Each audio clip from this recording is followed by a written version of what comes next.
Good morning student. I am Asha, department of philosophy. आज हम लोग जैन दर्शन पढ़ेंगे।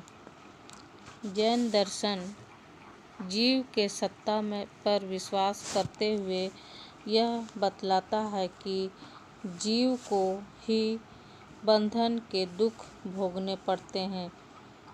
जैन दर्शन के अनुसार जीव चेतन द्रव्य है तथा पूर्ण है। इसे अनंत कहा गया है।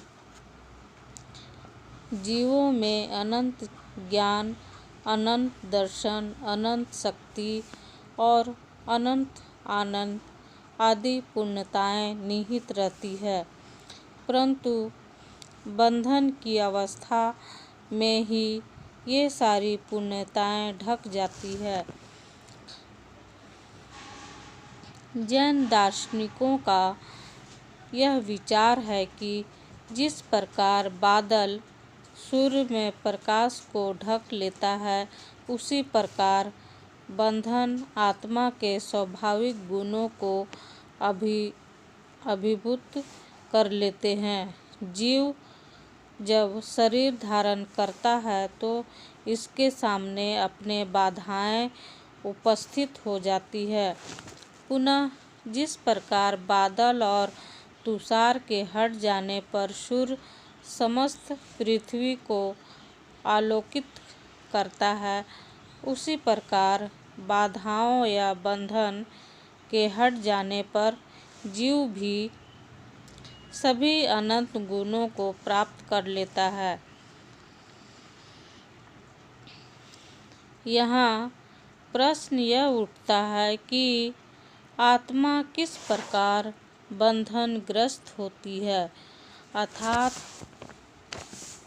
ये बाधाएं क्या है और वे किस प्रकार जीव के स्वाभाविक गुणों को अभिभूत करती है।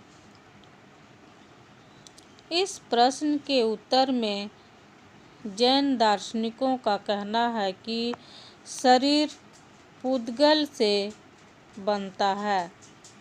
विशेष प्रकार के शरीर के लिए विशेष प्रकार के पुद्गल की आवश्यकता होती है और उसका विशेष प्रकार के रूपांतरण किया जाता है।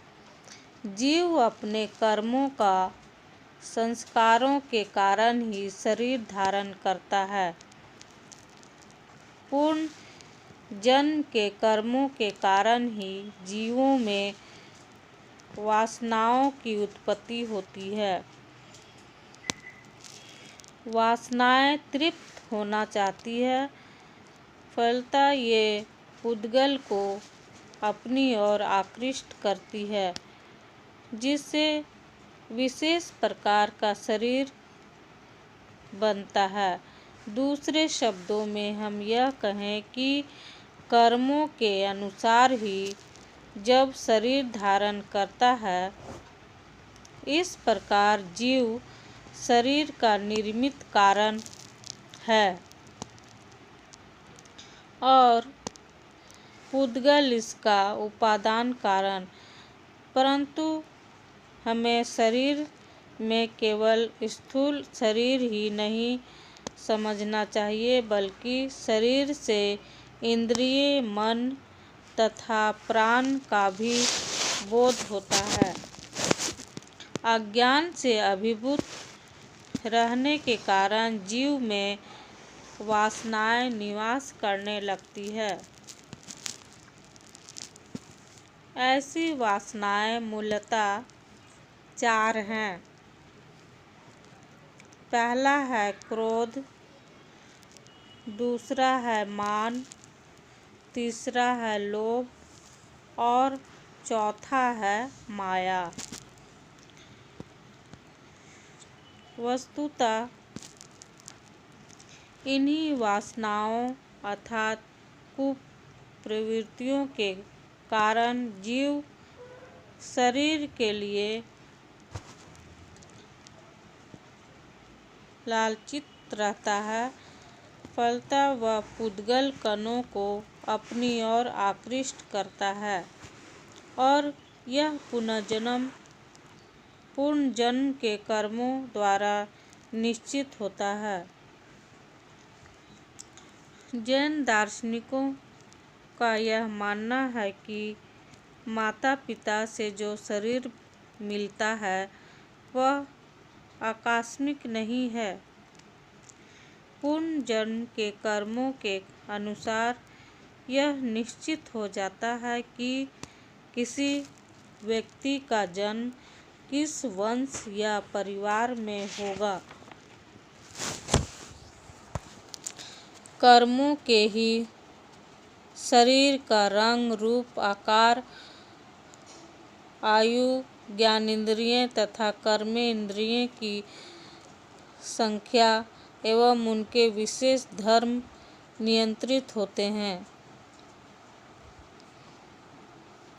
जैनों के अनुसार कर्मों की संख्या अनेक है, जहाँ प्रत्येक कर्म का नामकरण फल के अनुसार होता है। उदाहरण के लिए, जो कर्म यह निश्चित करता है कि व्यक्ति का जन्म किस गोत्र में होगा, उस गोत्र कर्म कहते हैं। जो वायु निश्चित करता है उसे आयु कर्म कहते हैं।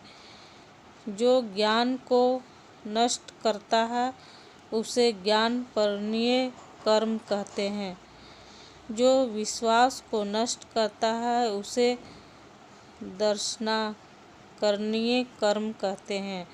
जो मोह पैदा करता है उसे मोहनीय कर्म कहते हैं।